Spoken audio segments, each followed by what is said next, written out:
My girlfriend said, "Your salary is embarrassing. I tell people you're between jobs." I smiled. Next day, I showed up to her office Christmas party as her boss's new business partner.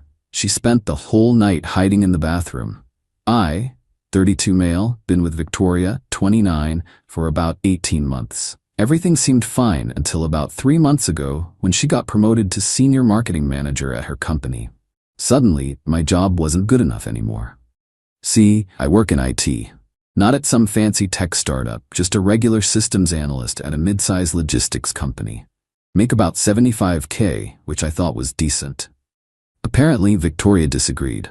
It started with little comments. Maybe you should update your LinkedIn. Have you thought about getting an MBA? Trevor's boyfriend just got promoted to director level. Then last week, we were getting ready for dinner with her friends. She turns to me. "Victoria, oh, just so you know, if anyone asks about your work, maybe keep it vague." Why? Well, it's just, these are successful people. SVPs, directors, entrepreneurs. Your whole situation might make me look bad. My situation? You know what I mean. Your salary is honestly embarrassing. I've been telling people you're between jobs looking for something better. You've been lying about my job? It's not lying, it's protecting our image. Do you want people thinking I'm dating down? I just stood there, processing. She'd been telling people I was unemployed because my actual job embarrassed her. Victoria, don't look at me like that. If you made real money, I wouldn't have to. Me? Real money? You know, 6 figures at least, like adults make. Right? Went to dinner, smiled, nodded, let her friends give me fake sympathy about my job search. One guy even offered to look at my resume. Victoria squeezed my hand under the table like she'd done me a favor. Here's what Victoria didn't know. I'd been working on a side project for 2 years, a specialized inventory management system. Started it to solve problems at my own company, but it grew into something bigger. Had been in talks with several companies about licensing it. That Monday after the dinner, I got the call. Megalog Corp wanted to buy my system outright. The number they offered? $1.8 million. Plus, they wanted me as a consultant for implementation. 2-year contract at $200K per year. Guess which company Megalog had just acquired? Victoria's company. Her office Christmas party was that Friday. She'd been stressing about it all week. Victoria, please don't embarrass me. Maybe say you're in tech consulting. That sounds better than what you actually do. Actually, I can't make it Friday. What? Everyone brings their partner. It'll look weird. Sorry, work thing came up. What possible work thing could you have that's more important? Me, just a meeting. She sulked for 3 days, called me selfish, unsupportive, embarrassing, said her coworkers would think I was imaginary. Friday arrived. The party started at 6. At 5:45, I walked into the hotel ballroom with Richard Liu, CEO of Megalog, and 2 other executives. We weren't crashing. Richard wanted to do a surprise announcement about the acquisition and introduce key partners to the team. Saw Victoria immediately. She was by the bar in her red dress, laughing with coworkers, probably explaining her unemployed boyfriend couldn't make it. Richard stepped up to the microphone. The room quieted. Richard, good evening, everyone. I know this is your holiday party, but I wanted to personally welcome you to the Megalog family and introduce some key people who'll be working closely with your teams. Victoria was half listening, sipping champagne. First, I'd like you to meet the genius behind SmartTrack, the system that's going to revolutionize our operations. He'll be heading up our implementation as senior technical consultant, Brandon Chase. I stepped forward. Victoria's champagne glass stopped halfway to her lips. Richard, Brandon just joined us through an acquisition deal that's going to transform how we do business. He built something extraordinary, and we're lucky to have him. The room applauded. I made brief eye contact with Victoria. Her face had gone white. Her boss, David, practically ran over to shake my hand. David, Brandon, this is incredible. We've been needing something like SmartTrack for years. Thanks, David. Looking forward to working with your team. Oh, have you met our senior marketing manager, Victoria Chen? She'll probably be involved in rolling out the internal communications. Victoria had appeared beside him, forced smile plastered on. Actually, Victoria and I know each other. Really? Small world. How do you know each other? We're dating. David's eyebrows shot up. Dating? Victoria, you never mentioned Brandon was your boyfriend. This is fantastic. You must be so proud. Richard told me about the acquisition deal, 8 figures, right? Victoria looked like she might vomit. Update 1, the party continues. The next hour was comedy gold. Victoria kept trying to pull me aside, but I was constantly surrounded by her coworkers wanting to talk about Smart Track. Her friends, the same ones she'd tried to impress by lying about me, were suddenly very interested in my journey. So you built this while working full-time? That's incredible. Yeah, nights and weekends for 2 years. Victoria's seen me working on it. You must have been so supportive, Vic. Yes. So supportive. Her friend Melanie. Wait, Vic, didn't you say Brandon was unemployed? No, I said he was exploring opportunities. She's always been protective of my privacy. Didn't want me talking about the project before the deal closed. That's so thoughtful. Victoria excused herself to the bathroom. She was gone for 20 minutes. When she came back, her boss pulled both of us over. Victoria, I'm putting you on the Smart Track rollout team. You'll be working directly with Brandon. This is a huge opportunity for you. Great, can't wait. Brandon, quick question. When you implement the system, will it affect our current reporting structure? Actually, yes. The efficiency gains are significant. Most companies see a 30% reduction in redundant positions, including marketing, especially in marketing. The automated analytics replace a lot of manual reporting roles. Victoria gripped my arm, hard. After David walked away, Victoria, we need to talk, now. Me, can't. Richard wants me to meet the CFO. Later? She went back to the bathroom. Another 15 minutes. The pattern continued all night. She'd emerge, try to act normal, hear another colleague gushing about the acquisition or asking about her genius boyfriend, and retreat to the bathroom again. Her assistant found it hilarious. Victoria's got some stomach bug. She's been in there half the night.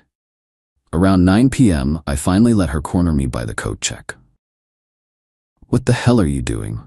Attending a work function. You lied to me. I never lied. You never asked about my side projects. Too busy being embarrassed by my situation. You let me tell people you were unemployed. That was your choice. I told you I had a job. A job that paid nothing. $75 is not nothing. You just sold a company for millions and didn't tell me? Me. When would I have told you? While you were explaining how embarrassing I am, or when you were coaching me to lie about my job. She started crying. Not sad tears, angry tears. This is so typical. You couldn't just tell me like a normal person. You had to humiliate me. I humiliated you? You've been telling people I'm unemployed for months. That's different. How? I was trying to protect us. You did this to be vindictive. I did this because it's my job. Your company is now my client. Would you prefer I turn down $2 million to protect your ego? She stormed off, spent the rest of the party in the bathroom or at the furthest table from wherever I was. Update 2, the aftermath. Saturday morning, woke up to multiple texts. Here's the highlight reel. How could you do this to me? Everyone thinks I'm a gold digger now. My boss asked why I never mentioned your company. This is so humiliating. You're enjoying this. We need to talk about our future. Why didn't you tell me? I look like an idiot. My friends are all texting me. You planned this. My favorite. If you loved me, you would have told me about the money. Really? Because if she loved me, my salary wouldn't be embarrassing. Sunday, she showed up at my apartment. Full makeup, designer outfit, acting like a different person. Victoria, baby, I've been thinking we should move in together. Maybe get a nice place downtown? Why the sudden change? No change. I've always wanted that, and now that you're successful, we can afford it. I was successful before, just at a different scale. You know what I mean. Real success. There it is. She tried to backtrack. That's not what I meant. I'm just excited about our future. What future? Last week you were embarrassed to be seen with me. I was never embarrassed. I was just managing expectations. By lying. Stop saying that. I was protecting you. From what? From judgment. Your judgment? No, their judgment. But not anymore, right? Now that I have money? She actually smiled, like I'd finally understood. Exactly. Now we don't have to worry about any of that. The lack of self-awareness was stunning. Victoria, we're done. What? You can't break up with me. We're a power couple now. Me, no. I'm successful, and you're embarrassed by anyone making less than 6 figures. That's not a couple.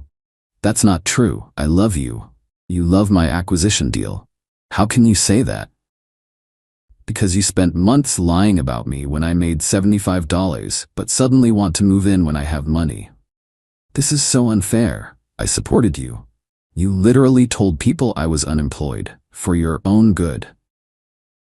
Monday at work was awkward. She had to sit through a meeting where I presented the implementation timeline, kept trying to make eye contact. I stayed professional, focused on the presentation. After the meeting, her boss pulled me aside. Hey, is everything okay with you and Victoria? We're no longer together. Oh, I'm sorry to hear that. This won't affect the project, will it? Not from my end. I'm here to do a job. Good. She seemed distracted today. That's unfortunate. Tuesday, the gossip mill was in full swing. Apparently, Victoria had been damage controlling hard. Her new story. We'd been having problems. I'd hidden the acquisition to hurt her. I was threatened by her success. Her friend Melanie actually called me. Melanie, hey Brandon, weird question. Victoria says you kept the company sales secret to make her look bad? Me, she told me my salary was embarrassing and to lie about having a job. She said what? Yeah. Been telling people I was unemployed for months. But why would she? Oh my God. Yeah. That's so messed up. She told us you were job hunting and she was supporting you. Nope. Been employed the whole time, just not making enough for her standards. I'm so sorry. That's awful. It is what it is. Wednesday, Victoria tried a new approach. Showed up to my office with lunch. Peace offering? I'm busy. Brandon, please. I made a mistake. Multiple mistakes, over months. I know. I was wrong. Can we talk about it? We just did. I mean, really talk? Maybe dinner? No. You're really gonna throw us away over this? You threw us away when you decided I was embarrassing. I never said that. Your exact words were your salary is embarrassing. I was stressed, I didn't mean it. You meant it enough to lie to everyone we know. She left the lunch on my desk. Threw it away untouched. Final update, 3 weeks later. It's been a month since the Christmas party. The implementation is going well. Victoria and I maintain minimal professional contact. She's tried everything. Crying in meetings, I ignore it. Dressing provocatively, I stay focused on work. Bringing up our memories in front of colleagues, I redirect to business. Sending long emails about her feelings. Straight to archive. The best part? The consequences of her own actions are catching up. Her team found out she'd been lying about me. Trust issues emerged. When she claimed credit for something that wasn't hers, people started fact-checking. Turns out I wasn't the only thing she'd been lying about. She'd inflated her role in several projects, claimed connections she didn't have, and exaggerated her influence in the company. When people realized she'd been lying about her unemployed boyfriend for months, they started questioning everything. David called me in last week. David, I need to ask you something off the record. Sure. Victoria's performance has been concerning. She seems to have a pattern of misrepresenting things. I can only speak to my personal experience. Which was? She told people I was unemployed because my actual job embarrassed her. For how long? At least 3 months. David, while you were building a multi-million-dollar company? Correct. I see. Yesterday heard through the grapevine that Victoria's been put on a performance improvement plan. The smart track system flagged multiple inconsistencies in her reported metrics. Turns out she'd been fudging numbers for months, assuming no one would check. Someone definitely checked. She sent one last text last night. I hope you're happy. You've ruined my life. I might lose my job. Everyone thinks I'm a liar. All because you couldn't tell me about your stupid company. We could have been perfect together. You're going to regret this. I didn't respond, but I did smile. See, Victoria was right about one thing. I did show up to that party on purpose. Not to humiliate her, but because I'd had enough. Enough of being embarrassing. Enough of being someone's shameful secret. Enough of pretending her blatant disrespect was okay. She spent months telling people I was unemployed because my real job wasn't impressive enough. Now she might be actually unemployed because her real performance isn't impressive enough. The difference? I never lied about who I was. Never pretended to be something I wasn't. Never felt the need to tear someone down to build myself up. $75K might have been embarrassing to her, but it was honest.